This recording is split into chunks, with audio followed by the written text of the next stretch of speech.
divorce. Mrs. Rivera, I will say this to you. You're foolish. You had a good thing. As soon as it wasn't a perfect thing, it made you angry. Nobody's ever going to be perfect. You most certainly are not perfect. And the next guy you get is not going to be perfect. And unless you're willing to put up with a little bit of, they say for better or for worse for a reason. It's not going to be all lollipops and sunshine. And when it's not lollipops and sunshine for your husband, you at least give him a lollipop. You might not be able to make the sun shine, but you can give him a lollipop, and you didn't do it. You decided that your marriage was about you, for you, and because of you. And when he hit a rough patch, you were like, I'm sick of you. I'm tired of it. You're not the king and wonderful anymore because you're not doing everything I want to. You're no longer Mr. Perfect, and I have no obligation to give anything to you. That's tired and that's sad, and he's a good dude, better person. We've been trained to see narcissism as arrogance, grandiosity, and entitlement, usually in men. But vulnerable narcissism wears a completely different mask. It hides behind pain, it hides behind sensitivity, it hides behind the very real experiences of trauma, but weaponizes those experiences as a tool to control.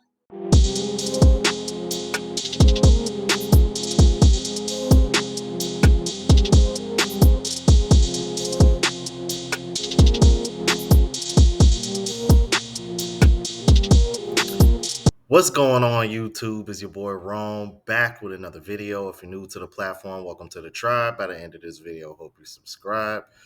So I was just scrolling on YouTube and I happened to come across a video from the Crimson Cure. Shout out to the Crimson Cure. I'll be sure to leave a link to the in the description to this video. And she was going over a female therapist who was holding women accountable for narcissism and how they use it as a form of control and how they weaponize it to get men to do what they want to do. And what's interesting about this video is obviously, I should have saw this coming from a mile away, the comment section, which the Crimson Cure briefly goes over as well. And they just ended up proving her point in real time.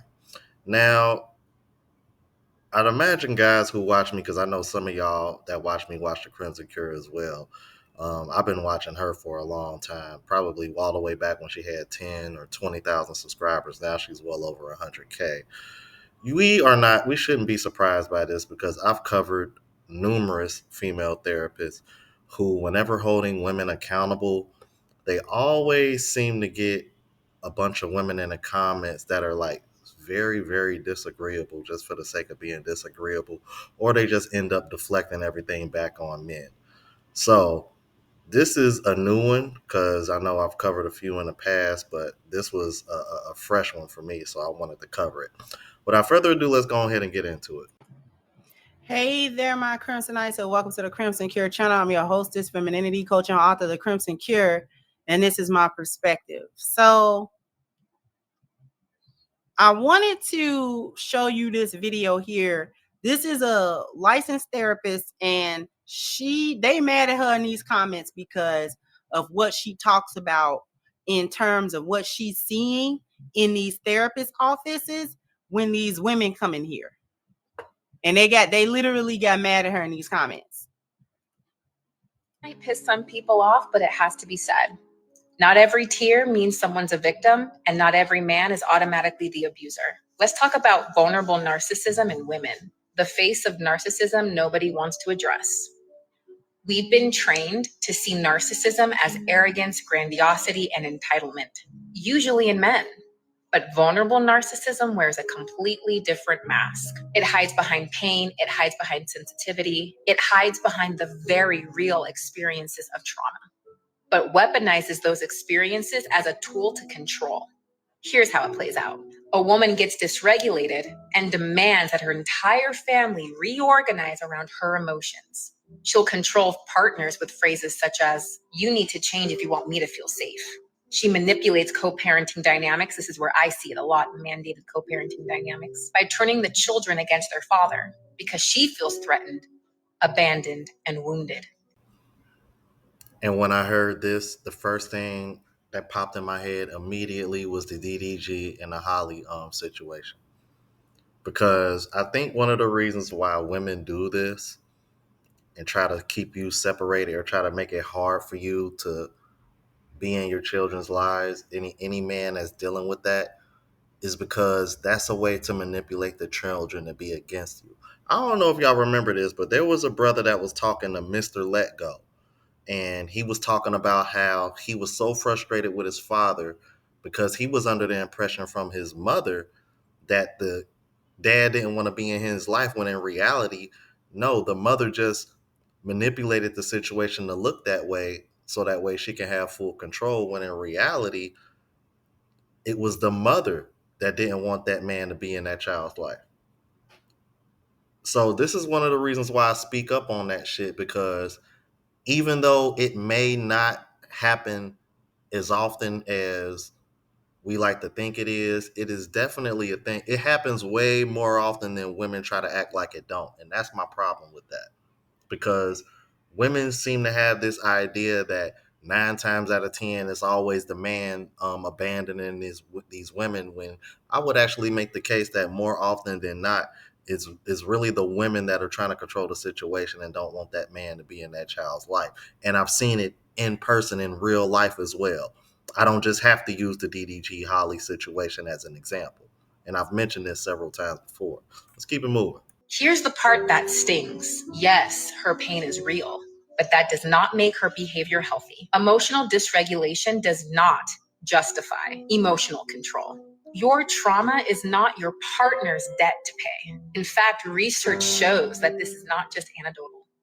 Dr. Pinnikus and Kane, they describe vulnerable narcissists as hypersensitive and control-seeking through victim narratives. In parental alienation research, we see clear patterns of emotional manipulation used as punishment in co-parenting dynamics.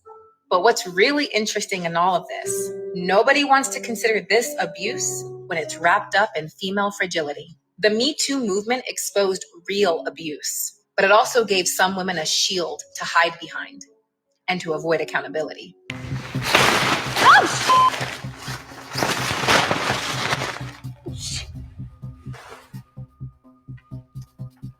That's right, ladies. Today,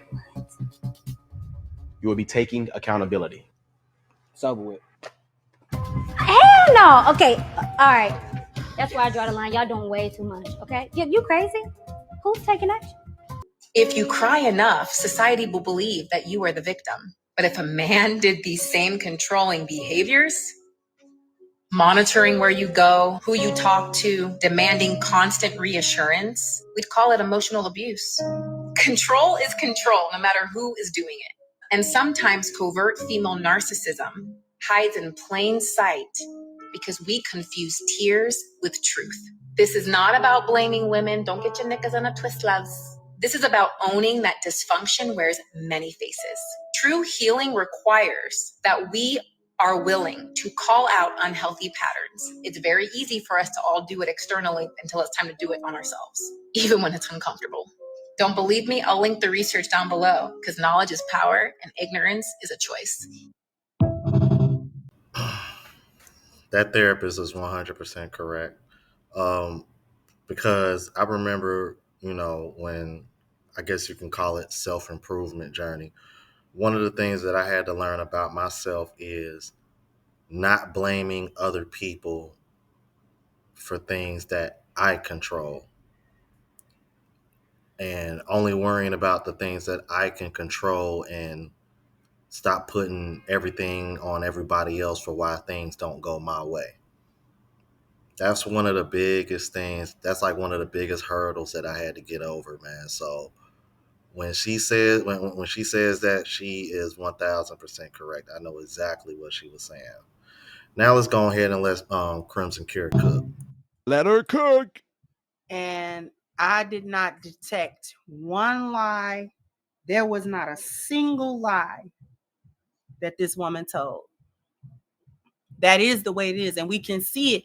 And she points it out that it is more readily evident in situations where there is co-parenting to be done, where the woman uses these manipulation tactics. Oh, she's a victim and this, that, and the third, in order to manipulate the entire dynamic.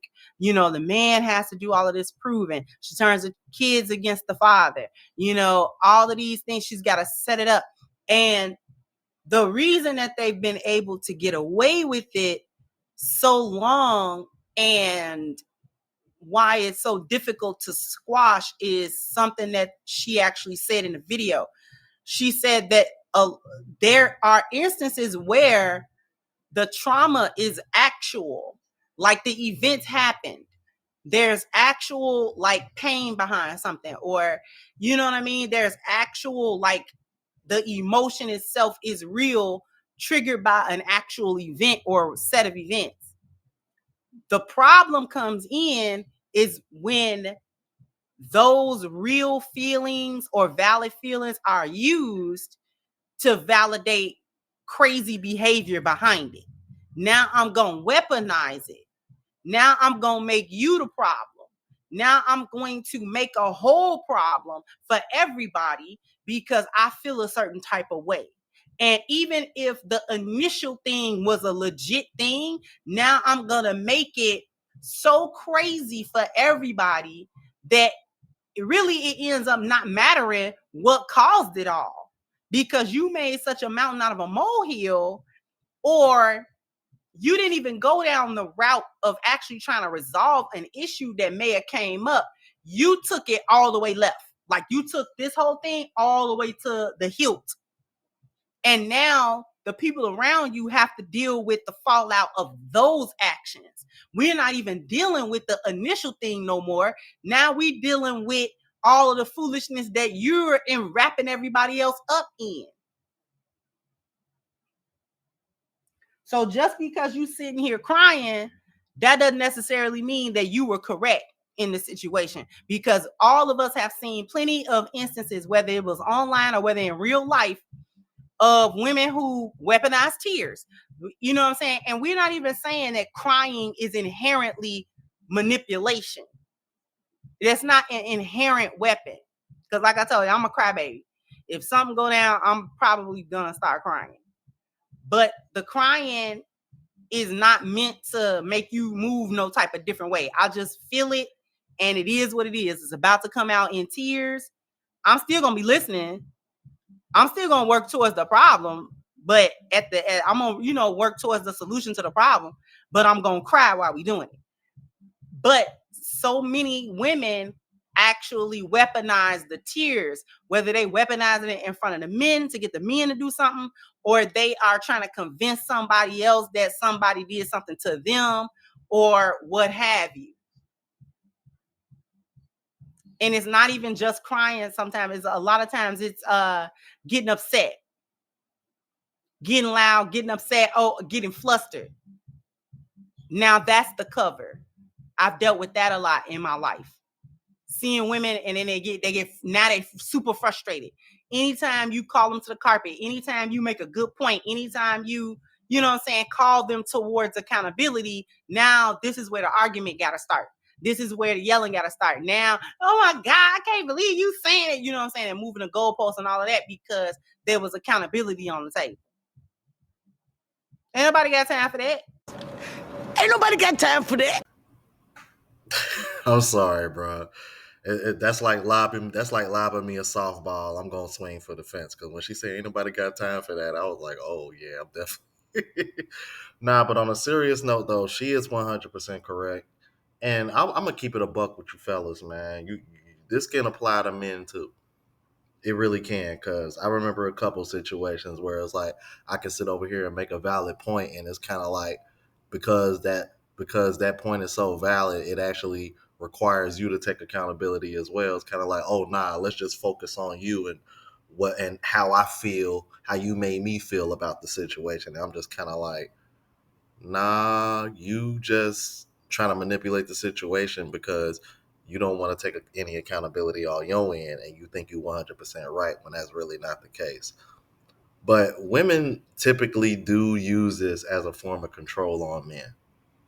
This is why you see so many women go to bat for egregious things that men do to women that most men are not doing. And they're using it as a form of control to try to make you be on their side and make you follow them and simp for them, no matter what kind of behavior they're displaying. That's what it really comes down to. In my opinion, I think women use this, they weaponize this as a form of control, so that way all the accountability is on a man while they can simultaneously behave in any kind of way and no accountability is put on them.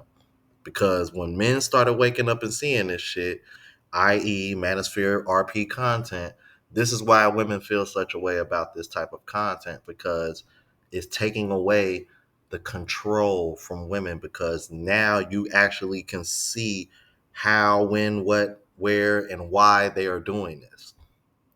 That's the reality. I mean, women can complain about the extremes of this content, because most men that consume this content aren't going to agree with some of the extremes like an Andrew Tate or a Myron Gaines. But as far as like the meat and as far as like the meat and potatoes of this content, most men are going to agree with the shit. But let's keep it moving, because she started going over the comments because women was coming after this female therapist. Check this out. And they mad at her in these comments, trying to dismiss it. Say, yeah, white women have popularized this behavior. It also waters where anything else. No, we not doing a race thing. It's y'all. Okay, some women was like, no, it's spot on. I couldn't mute the post fast enough. Girl, what? Somebody said that. Is she being proven right in these comments? She is. Okay. Somebody said it's a few hot dogs in the comments. She ain't saying nothing wrong. Y'all right here in the comment actively doing what she talking about. Man, the real problem is a lot of both men and women don't grow up like they were supposed to. Never healed the trauma. Don't see their parents as people. And that's why it's so crazy. So I had to call myself out on this. Came from an abusive relationship, brought it to a new relationship on defense mode. Lost my mother in my new relationship, got worse. I thank God that he's amazing, and he is, because he could have left and I wanted him to so bad because I was a mess. But 15 years later, we're the best we've ever been and married for 7. So they didn't like what this young lady was saying, but she wasn't lying on y'all. And it's about time that somebody in these professional fields that hear y'all foolishness, that get paid to listen to y'all, come here and tell her these stories, and then she got to kind of break through what you telling her, because you coming in with your side of the story don't make it right and it don't make it true, and she got to read between the lines to make you do the reflection about your part in these things. That's the trick. When you're a coach, or if you're a therapist and you listen to people, you're gonna get one side because you only talking to the one person, unless you happen to be doing like couples or multiple people that's involved. But usually it's one-on-one. And that person is bringing to you their perspective of what happened, which is normal because that's the only perspective that they can bring. But at the same time, you, as the person as they came to for advice or help, you have to be able to discern that this is indeed their perspective of the situation. That doesn't make it necessarily true. This is why you have to start asking questions. And the questions that you ask them are designed to make them think about it. It's designed to make them think about it, because they're coming to you in victim mode. Oh, this happened to me. This is happening to me. This is going on. That's going on. And it's like, okay, so what are you doing? And I guarantee you, a lot of people don't like that question. No matter how you ask it, what's the part you're playing? I tell you, people don't like that question at all. But you got to ask it, because it's relevant in pretty much every situation. And I'm going to share this example for those that may have not seen this before, but I covered this female therapist probably about a couple years ago. Check this out. So I was talking to a male friend of mine the other day, and he told me that women don't apologize and women can't be held accountable. And I began to really think deeply about this idea. And one of the things that came across my mind is, In the last 9 months or so of me being in my private practice, I have myself experienced many women, whether they came in as a couple or they came by themselves, they very abruptly discontinued their therapy. And I started to reflect and really think, what was going on here? And I noticed that after I had to confront them about something, I had to bring to their attention something they were doing that wasn't contributing to the health of the relationship, they became very defensive and very, just very harsh, and they stopped coming.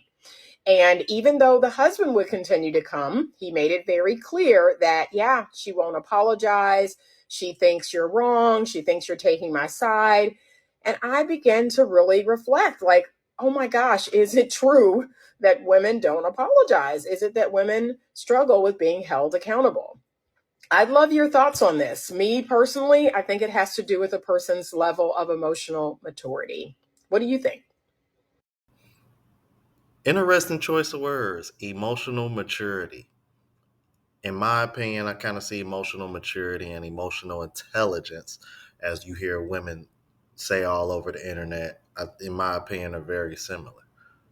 It kind of makes you wonder, why do they require men to have it so much? Because they don't have it themselves? Because they're not mature in how they handle their emotions themselves? Because they probably react and respond like this woman did to this female therapist? Because just because you have to take accountability, all of a sudden you're on men's side?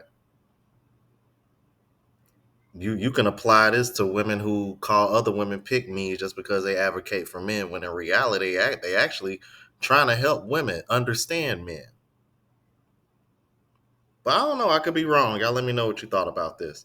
And shout out to Crimson Cure. And again, I'll leave the link to the video in full in the description for you guys. If you're new to the platform, please subscribe. OGs, I appreciate the love support. Make sure y'all hit that bell notification. That way y'all know what I'm uploading. Hit the like button because that's what the algorithm and helps me reach a broader audience. Also look out for the travel vlog channel as well as the live show channel. Both links are in the description. Until the next video, y'all. Deuces.